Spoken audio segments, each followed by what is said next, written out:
Hey guys, and welcome back to Brexit. Brexit England, Northern Ireland, and Eastern Europe. And in Brexit England, there are disabled people in this disgusting country on the streets begging for food. 2 days ago, right? It's on Monday night because the day's Wednesday. So on Monday night, right, I was out working, and I went into the KFC, and there was a man sat there in a wheelchair, right, just by the drive-through, right, and I was sat in there, and I was getting out of the van, I was getting my mask to go in, right, and as I've walked past him, it was pretty late, it was about 5 to 11.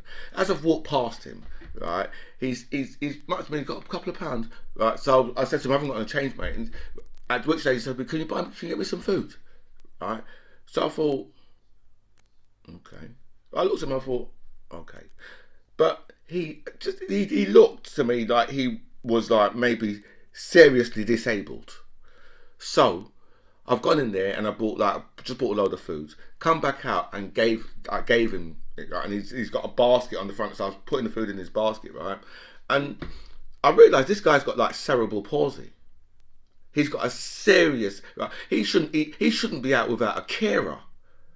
Right. So I've given the food, right, a drink and everything, right, and I've gone back to my van. I've got in the van, right, and I've sat there, right, and I'm just thought to myself, I'm just looking at this guy and thinking to myself, this is ridiculous. It's completely wrong, right. He sat there, right, eating the food straight away. Straight away, he sat there eating the food, right, and So and I had a donut and a can of Coke or something like that I'd had from earlier in the day. I bought my donut for myself to eat, right? But I just had to take that and just give that to him as well. Right? But this country, we have got disabled people on the streets begging for food. What kind of country are we living in? What kind of country have you people created?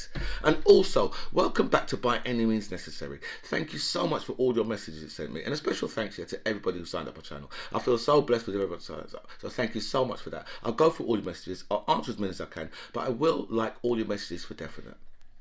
And Monday night was quite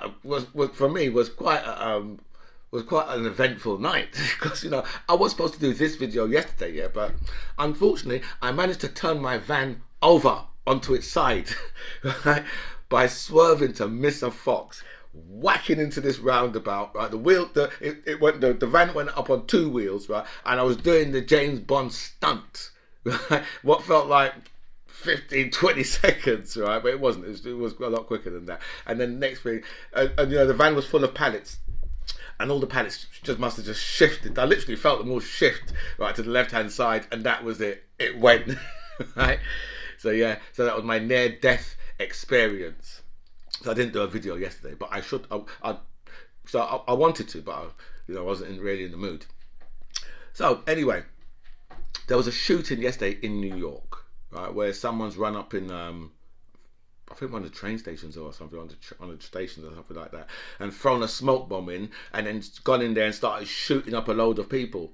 And you think, well, this is some craziness. But I was listening to, I think it must be the mayoress. Are we allowed to call women mayoresses, or do we have to call them the mayor? Right. So I was listening to the mayor. I think it was the New York mayor who was saying, talking about why these things happen. And I just thought to myself, well, these things happen because you have a society of people who are allowed to own guns. I don't think you're allowed to own a gun in New York, but you are allowed to own a gun in America, which I've always thought was pretty strange because, if you're that's like saying, well, you can own guns in London, but you can't in Manchester, or vice versa. And you think, well, if I just drove up to Manchester and got a gun and then drove back to London, right, where it's legal in Manchester but illegal in London. So that might be what their problem is. Their problem may well be these things happen to them all the time. Mass shootings because they allow their society to walk with guns, and that's always quite a very dangerous thing. Human beings and guns, let me see, never should mix. Right, because what they say, that guns don't kill people, it's people that kill people. You put a gun on the table and tell the gun to shoot and kill somebody. Put it there and say to the gun, you shoot somebody. But he's not going to do it. The gun's just going to sit there looking at you, saying, well, I do need some human interaction to carry out that mission. So that's what their problem is. Right? But that's a really serious incident what they've had over there. Really, really serious incident. And now tell me this, yeah, these two cases are over. The case between the case of Sabina Nasser and Sarah Everard. Because both of these two young ladies was murdered in the most horrific way possible that a woman can get murdered. Right, both of them. So what's the difference, with the two murders? Why is it, that one of them was front page spread all the time, and the other one was, page 6, page 7?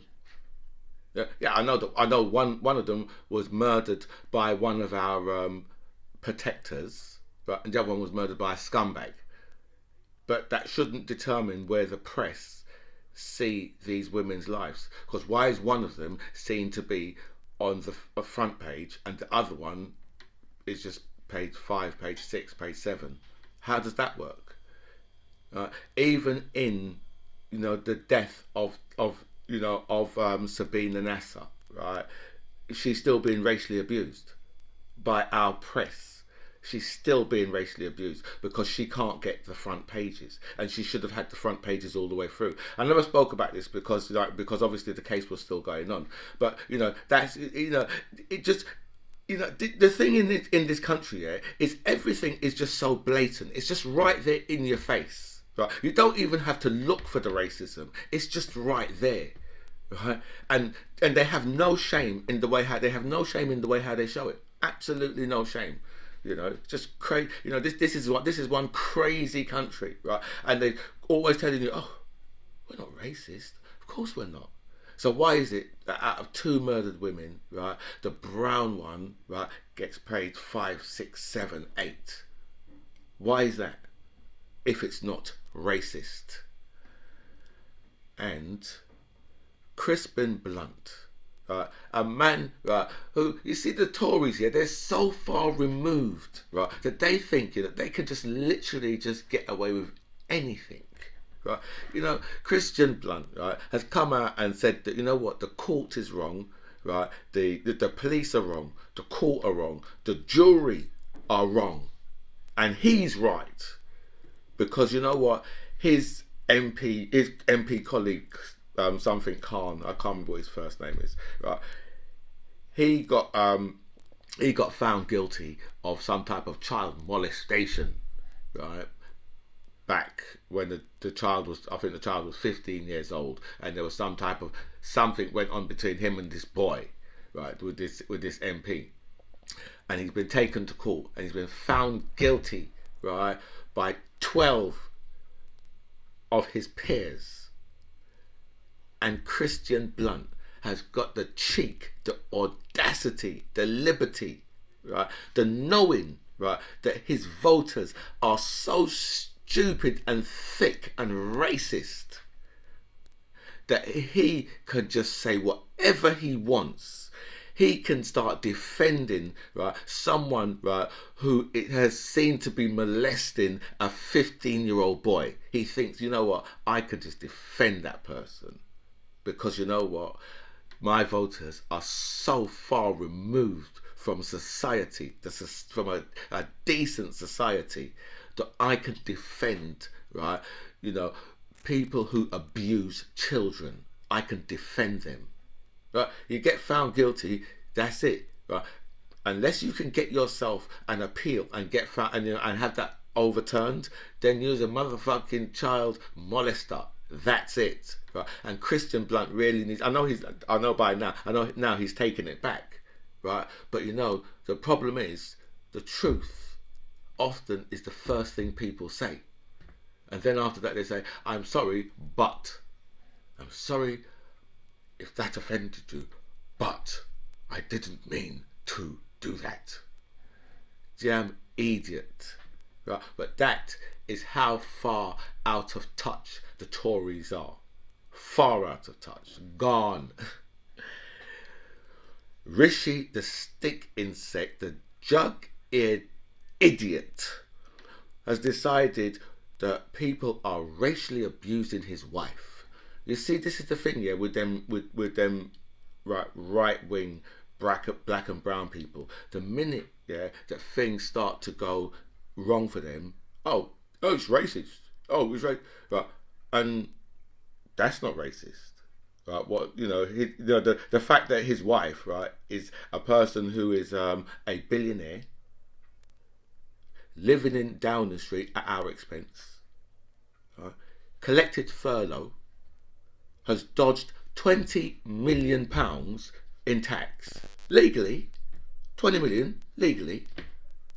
Right, what part of that is racist?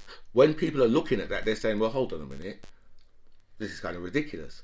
And then we find out that you've been setting laws so it benefits your wife while taking £20 a week off the lowest earners in this country. And you've got, yeah, you've got people like Andrew Rosendale, right, the MP for Romford, who just said, Andrew Rosendale said, oh, the £20 uplift, right? Those people, that's not something they need. It's just something they want. They'll just like to have it.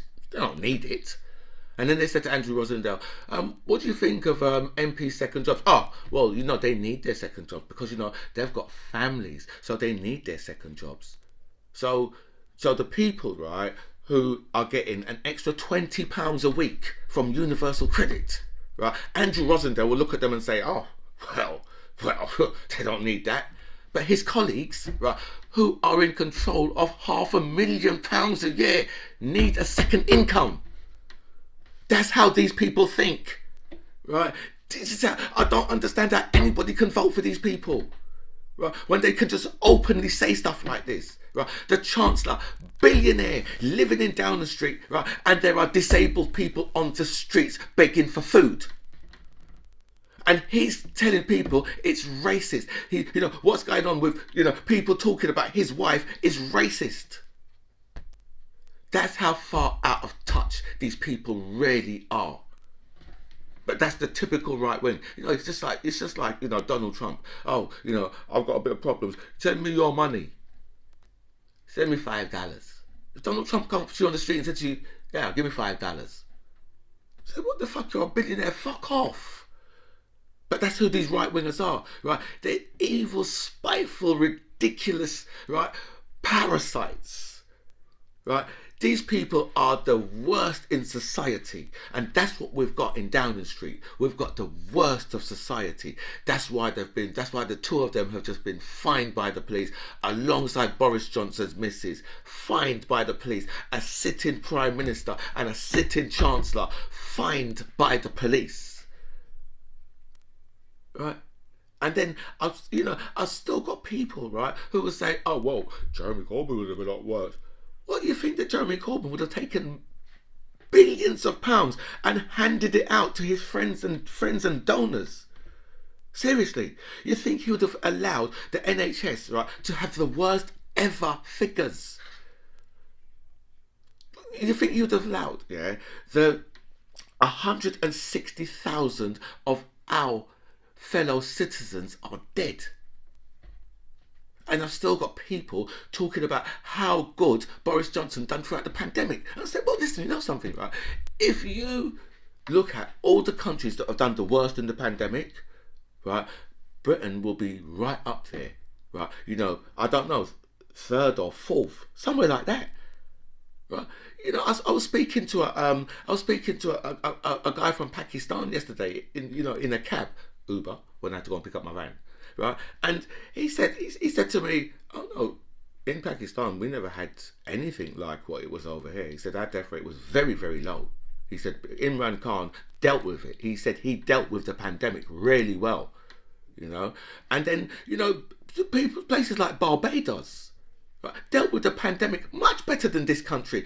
But you've got politicians saying how good Boris Johnson done in the pandemic. And I'm saying, are these people in the same motherfucking world as me? Right? These people are some crazy fucking fools. Right? And then you've got, right, Rishi Sunak and his wife had green cards. right? They had green cards ready to get the fuck out of here. But I'm sure when you've got a green card, right, that you're not allowed to go into politics in any other country. I'm sure you're not. In fact, I'm quite positive that you're not allowed to do politics in any other country if you're a holder of a green card. I'm quite positive that you're not allowed to do that. You know, and these people say, oh, well, you know, it's racist. It's not racist. It's nothing to do with racism. But I can't believe that Rishi Sunak, the jug-eared, pencil looking, right, if he walks down the road, yeah, this man must look like two matchsticks walking down, right, with his narrow ass, right, just taking the absolute piss. This stinking sellout, right, has just played right into the hands of the right wing, where they could just say, oh look, you see, he's just drawing the race card, that's all. Right? Because we can all see that this fool has been caught out, and now, right, he's there trying to hold on to his job. Right? The only reason why he can stay there at the moment is because Boris Johnson's there, and he's just found out, yeah, that he's not popular at all. Rishi Sunak has just found out, because there's no support for him at all. You might get the few obscure MP that's supporting him, right? But when you look on social media, he's just getting crucified. But when it comes to Johnson, people are like, oh well, you know. And if Rishi Sunak wants to know what the racism, that's what the racism is. Right? The racism is not what the people are talking about your wife getting caught out like that. The racism is the fact, yeah, that you think that you could have been the Prime Minister of this country, and I could have told you that you have Buckley's chance. No chance at all, right? Because now Rishi Sunak's career is done as any type of front bench politician. His career is done as that. So what you'll have is, you know, he'll be out of politics pretty sharpish. Rishi Sunak, he's not going to be in politics for much longer. He's going to be gone, because you know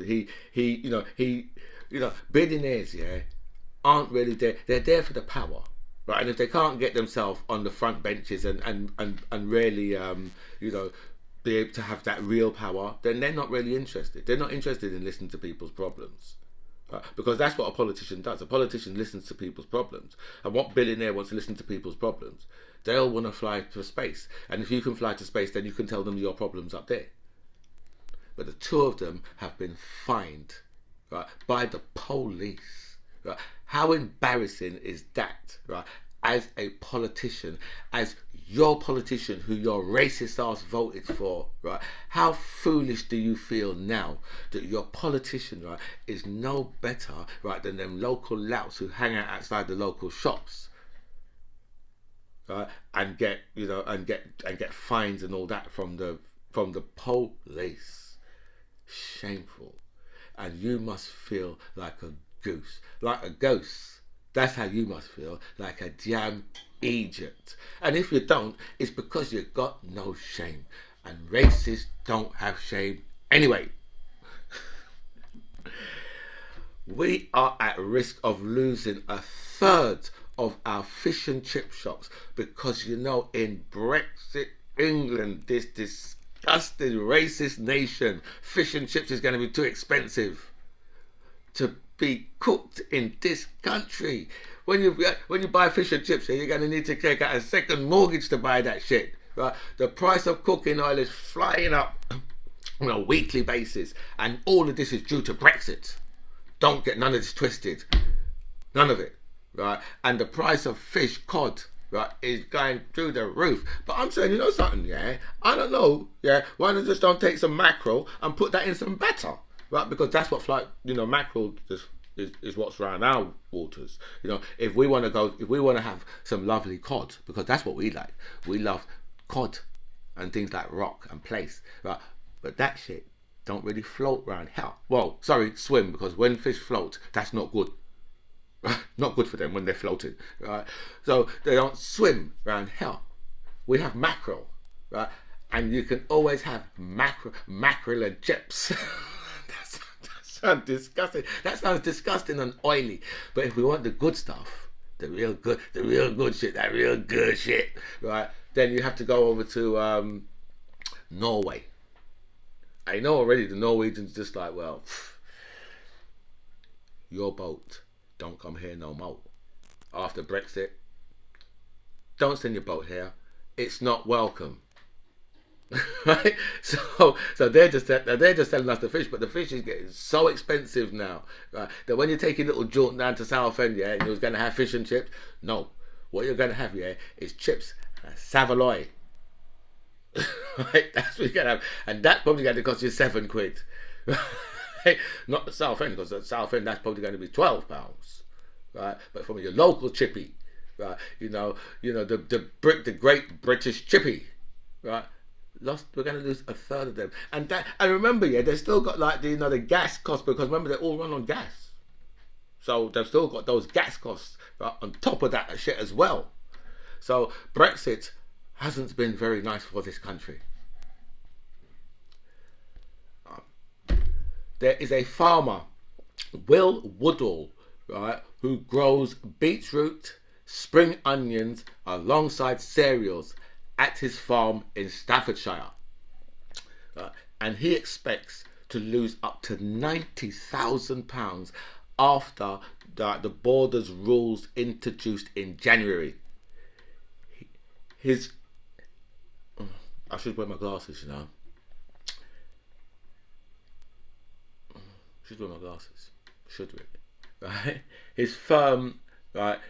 He says that firms in the UK, right, are practically getting their beetroot from elsewhere because it's perishable goods. So firms in the EU have thought to themselves, you know something, yeah, we can go to Britain, right, and go through all the red tape, or we can source our goods in the EU where we don't have to go through any red tape. And they must have thought, oh, I wonder what I should do. I wonder, should I go through a load of red tape, or should I just make it really easy for myself, where trade is nice and easy, and I can just get my beetroot and my spring onions and my cereal, right, from the EU? Or should I go to Britain, because remember they are better than us, and they are British, so we should all go to them, I suppose. No, you racist damn idiots. This is what happens, right, when you vote yourself and then you shoot yourself in the foot, both feet and both hands, with your racist self. This is teaching you as a lesson now. This poor man on his farm, I don't know whether he voted Brexit. He probably could have voted Brexit, and if he did vote Brexit, right, this motherfucking shit serves him right. Anyway, guys, this is By Any Means Necessary. I've been on here for far too long. I've gone way over my time. This is By Any Means Necessary. I'm GMC John Ribbs. It was really nice to speak to you guys. Comments below.